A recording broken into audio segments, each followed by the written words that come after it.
Semana passada a gente já falou muito, né, sobre esse conflito, mas ao longo da semana muitas coisas foram acontecendo e uma dessas coisas foram algumas manifestações, principalmente na Europa e nos Estados Unidos. Eu quero chamar a atenção para a gente poder depois analisar isso.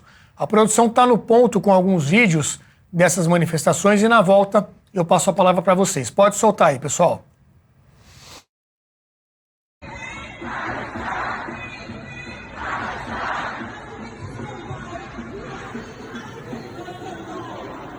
Bastante gente. Manifestações pró-Palestina, né? A gente sempre lembra essa diferença entre Palestina e Hamas. Em alguns casos fica um pouco misturado. Pode passar para a próxima. Aqui também em Londres, eles colocaram cartazes dos sequestrados pelo Hamas, até como uma forma de conscientizar a população. E essas mulheres estavam lá arrancando. Mulheres pró-palestinas estavam lá tirando esses cartazes que estavam espalhados pelas ruas de Londres.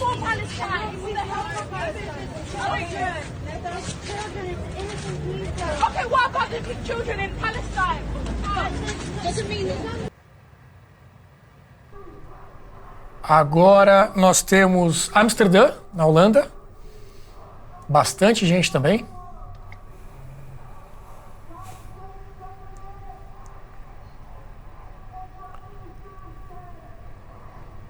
Podemos passar para a próxima. Isso é na Itália, teve até um princípio de conflito ali com a polícia.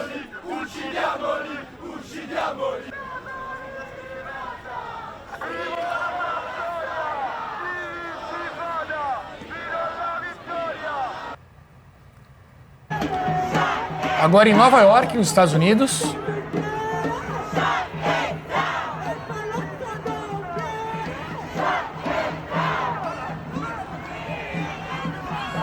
E nós temos também uma imagem de uma universidade americana, que é o próximo VT, que é na UCLA, na UCLA, Los Angeles. E aí aquela questão toda da ocupação das universidades, né? Tá bom, acho que já deu para ter uma ideia. E para completar essa sequência aí de imagens de manifestações, tivemos aqui no Brasil também, aqui na Avenida Paulista. Eu, por acaso, ontem passei aqui no escritório e consegui flagrar. Tem duas imagens aí, duas fotos. Um pequeno grupo, bem pequeno mesmo. Não deu para identificar muito bem o que diziam os cartazes, né, se citava o Hamas ou não. Mas fica registrado aí também que aqui em São Paulo, ontem na Avenida Paulista, todos os domingos, né, a avenida é fechada para o pessoal poder passear, fazer um esporte e tudo mais. Muitas vezes temos manifestações e ontem houve essa manifestação aí pró-Palestina, que eu consegui registrar aqui da janela do escritório da BP. Vamos lá, Luiz Felipe, a gente conversou um pouquinho antes aqui de começar, né?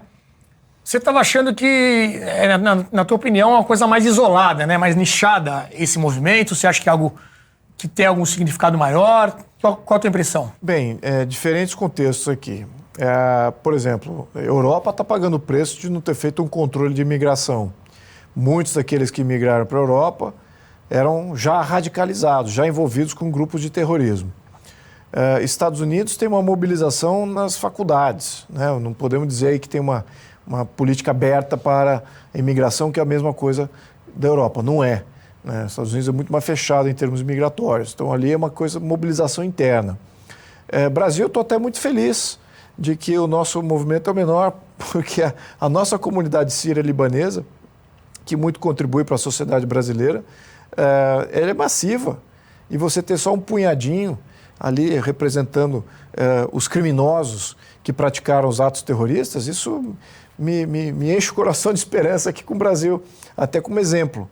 Agora, vou deixar claro a minha opinião. Na questão, qual era a grande preocupação à medida que o Israel fazia uma reação aos ataques terroristas?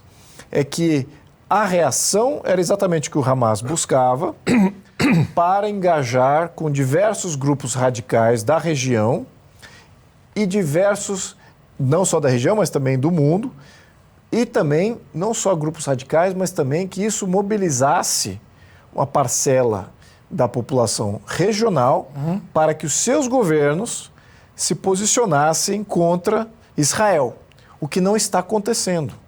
o que isso ainda não está acontecendo.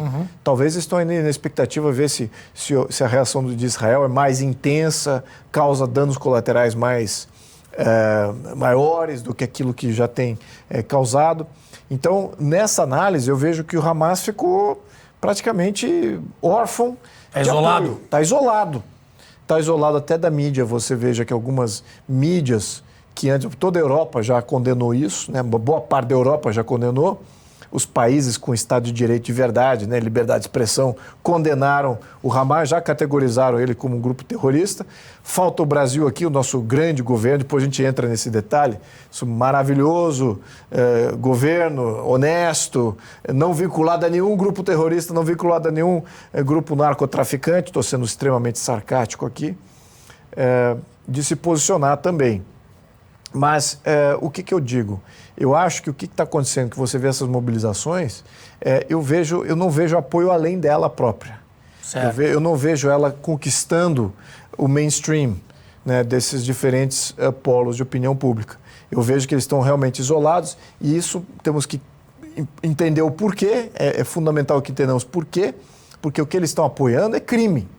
Estão apoiando um crime. Independente se há um contexto político ou não, você tem um grupo armado que matou inocente, civil inocente. Ponto. Isso é crime, em qualquer lugar. E você veja que através da ideologia, da radicalização, aqueles ali que saem na rua estão defendendo um crime. Então, são criminosos por cumplicidade, ao menos estão apoiando o crime abertamente.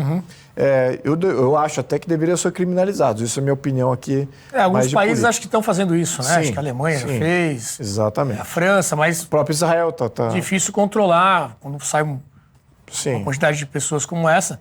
Eu queria pegar a visão do Jean Turco, dar uma boa noite para ele aqui também.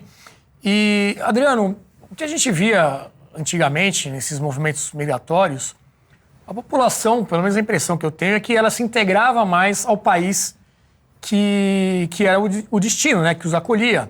Então, o Brasil acho que talvez seja o maior exemplo disso, né? Nossa miscigenação aqui sempre funcionou muito bem. As pessoas vêm para cá e se integram à sociedade, continuam mantendo suas origens, suas tradições, mas viram brasileiros com origens de outros países. Eu tenho a impressão que hoje em dia, principalmente na Europa, essas pessoas migram, né, essas comunidades, esses grupos muito grandes, e eles ficam em guetos, ficam separados do restante da sociedade. Não tem essa integração como acontecia antigamente. Você acha que faz sentido isso e pode explicar um pouco desse fechamento dessa bolha, né, que o Luiz estava comentando? Pode ser, olha, boa noite a todos. Primeiro, essas imagens, essas manifestações não me surpreendem de forma nenhuma. O velho sábio falava que a mãe dos burros está sempre grávida. E eu me lembro, 20 anos atrás, né, nas universidades é a coisa mais normal do mundo. O lugar onde é mais normal encontrar pessoas que defendem essas causas é exatamente as universidades, infelizmente. Jovens, adolescentes são sensíveis a essas causas perdidas de supostos rebeldes e rebeldia vária, né? Então, isso é normal.